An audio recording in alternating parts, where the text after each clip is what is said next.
ko furu ko an y'a fɔ ko o ye sariya de ka ko ye kiiri tigɛ de a ka kabila mɔgɔ ko dɔ ko mɛ tiɲɛ la ale kɔnɔna fililen don ko ale muso de b'a bolo ale ka furumuso a ka foli la ko a ka furumuso ko ani a sigiɲɔgɔn dɔ de bɛ ɲɔgɔn fɛ kilonkɛ la fo ko den saba de bɛ muso bolo ko mɛ muso ka den fila ko ale b'o rekoni mɛ den sabanan ko ani min bɛ ɲɔgɔn fɛ a ka sigiɲɔgɔn min bɛ ɲɔgɔn fɛ k'o ye o den de ko ale tɛ o rekoni ko muso in nɛgɛsi tɛ ale la ko ale taara baara yɔrɔ la san'a kana muso ɲ'a ka minɛnw cɛ ko a bɛ nin lahala la donc an bɛ min fɔ a ye fɔlɔ nin ko sugu la a ka sira lajɛ jɛnɛya manamana ko tɛ dɛ ka jɛnɛya sabati mɔgɔ kan fo k'a yira nin den min filɛ nin ye ne den tɛ nin den in tɛ se ka bɔ a ka denya la fɔlɔ fo silamɛya sariya ye ko kelen de fɔ li'an ɲɔgɔn danga dɔrɔn de bɛ den in bɔ ale ka denya la mɛ n'a m'o kɛ hali ni muso yɛrɛ da y'a fɔ dɛ nin den tɛ e den ye dɛ karisa de ka den don o t'a bɔ ale ka denya la fo mɔgɔ ka nin don ciden de ko Ibn Qayyim ko sanan kana ciden ka kuma la fɔlɔ Ibn Qayyim ko danbe bɛ sabati mɔgɔ ni den cɛ ni sababu minnu ye ko firasu bala maana n'i ye muso furu i donna n'a ye den o de sɔrɔla o muso ye den o de sɔrɔ a sabatilen b'i n'o den cɛ ko i ka danbe dɔ a bɛ don i ka tiɲɛ la ko bi ijma'il ulama a ko dɔnnikɛba ma ɲɔgɔn sɔsɔ nin na dɛ ayita jadil ma'adi fi hadi ghairi libad ayita ta ni masayila bi man nin ka san joli mɔgɔ bɛ n ka sera la ya san joli bɛ nin masayila ka sugu depuis sugu marakataw siri bɛ nin masayila fɔ mais a ma se ka don kalanbagaw yɛrɛ de hakili la jamana kɔnɔ jan ko kalanbolo a san na san jana ɲa sisan a bɛ san joli bɔ n y'a kɛ sanfɛ alwaladu lil firas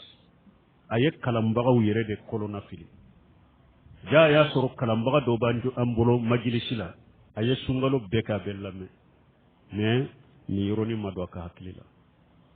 mais n bɛ kitabu fɔ parce que ne bɛ ka taabolo ye n bɛ ko fɔ n b'a fɔ nin dɔnnikiba y'a fɔ a ye bɛ nin kitabu kɔnɔ ja a y'a bɛ noté a sigilen bɛ faransi dɛ a taalen faransi a donna a ka makitaba la n ye kitabu min fɔ a b'o jigi k'o lajɛ n bɛ kitabu min fɔ a b'o jigi k'o lajɛ mais a fana yɛrɛ bonya ma ta a ye n wele a ko sunguna ko i ka sunkalo kelen deretu n ye nafa min sɔrɔ a la n bɛ san 70 ni ko la n ma deli ka nafa sɔrɔ dɔnnisi la i ye min fɔ alwaladu lil firasa ko tiɲɛ la n tun b'i lamɛn dɔrɔn a ma dɔn hakili la mais n ye kitabu ta sɔsɔli yɛrɛ t'a la ja makitaba tun bɛ ne bolo fɔ ale kitabu la n t'o nafa yɛrɛ dɔn a ko i ye masayila fo ni n y'a noté ni n ye kitabu jigi ka lajɛ n b'a sɔrɔ cogo kelen na mais nin ko in feere kɛ jamana ka karamɔgɔ ka nin faamu dɛ a ko sinon nin dɔnnen tɛ koyi a ko ja n'i ye kitabu ta sɔsɔli yɛrɛ t'a la a bɛ duwawu min kɛ a ye duwawu kɛ o sa in na fana a dɔw taara fo saudiya de u taara karamɔgɔ dɔ ɲininka ko dɔ ko u ka jamana la ko ni mu ye muso furu ko n'a ye den sɔrɔ k'a to i ka furu la ko e den de don i ye dɔnnikɛba min ɲininka minnu taara ɲininka olu tɛna contrôle kɛ ne la o mais ni mɔgɔ min taara u y'a k'a ɲana o de nana fɔ ne ko min ye nin fɔ a ye a ko a tɛ wuli da sabalen don dɛ alwaladu lil firas min b'a bɔ a tigi ka denya la a n'a bɛ liyanu de kɛ u nalen da ko karisa ko i ye masala min fɔ ye a ko ni mɔgɔ minnu taara saudiya k'u taara dɔnnikɛba ɲininka ko a y'i ta in de f'u ye k'u m'a fɔ i ye wa ko b'o fɔ ne ya n tɛ ninnu fɔ n bɛ ninnu fɔ de pour a k'a dɔn kataw bɛ bahasubaliya de bɛ ca parce que an ka jamana n y'a fɔ cogo min an t'a fɔ dɔɔni tun tɛ mais hali dɔɔni min bɛ an ka fiqhu dɔɔni de tun bɛ o ye dɔɔni jumɛn majahabi kelen ka dɔɔni majahabi maliki ka dɔɔni b'o de kala hali o yɛrɛ mun faamu yɛrɛ sinon nin bɛ majahabi maliki yɛrɛ de la o sɔsɔli t'a la o majahabi maliki yɛrɛ b'a kan o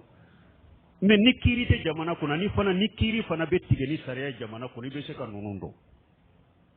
parce que ni qadiu de be jamana kono kiri be tigani islamiya sariya wajibu be nunu sege sege fudo mais jamana kono kiri te tigani sariya bahasu baliya be mugola be famu chogodi lejina daima li busil ilmiya uka ewa mujalladu dobe uyinyin kan na dode nana unyin kan bombaji na ka jama a konne ewa dogoni ko sana ka fatu ko aye wosha kenye ko dendo be aka dewuna ko ale dende wa fule ka fatu be do achinya lawa lejina daima ko al waladu lil firas fo ite deyimbo I dogoni ka chinya na ka denya na ka dambela fo ka danga deke nyogon danga lianu doron de babo aka denya la mais ni lianu make a dende do aya do chinya la fo ite seka bo donc hada madon ka sabale na ko minti a denya o te seka bo ka denya la lianu de babo I denya la parce que fule kayira muso ye jene ya deke ni ya yira muso ye jene ya ke donc u sere nani de kanka nyini efo ni sere nani ti bolo mumbe bilay ka sere nani nola nyogondanga inde be bilay ka sere nani nola ni muso ye nyogondanga ke eyi kan nani fo ka duruna ke ni na ya soro ni ne de dondo ala ka danga binka bo muso fana ba kan nani ke aba ka duruna ke na ya soro ni ede dente ala ka dimi be neka na yen ninke furu be boani nyogonje dembori ka denyala na ka dembeta ambe min fayi o yenninde al waladu lil firas wa lil ahir al hajar ni nya hadisa de muntafa wala be bukhari muslim de kono ta fatul bari laje ka hadisa sarah laje ta sarahu nawawi tayre ka hadisa sarahu laje ta jadi maadid li qaidi hari ibadi ta tabul khaymu ili haqun nasabi jumambe hada madenke e wa hada madenka dambe jumambe dambe sabati mugoni mugoche ka do ka chinyala abe ko damade do ko min firasu ta ko bi jimai do ulama bil jimai doni ke ba be do benna ka firasu o be ke sababu ka dambe sabati ini mugoche donc de nya dende foi ta bo de nyala ko ni islamiya sariya be u katali anu ko ofanate abe se ka bo ate se ka bo donc ambe mi u fa ni yoro la folo o yenni ni ndente nyine foi te se ko baw de nyala fo ani muso katali anu deke na ye nyogon danga de hu de umbeta donc ambe mi fo yoro la mo kan ni famu u kan ni sege hari bi kata kitabu de lajje mene ka sege u kan ni ndo anyo firasu ko ni muso mi furu ete deretu la yawa ko furasu ye muso mi furu dona na ye nyo fo yere hari abe do bolo yere hari ni ye furu sir majahabi do yale yere ni ye furu sir hari ni ma dona abe jate firasu ye majahabi do bolo mais kuma sahale ko ni ewa ika dona o de abe ke firasu donc ala ka hatima dama mais minya aka muso to anege bena ewa anege tena o ya yere funko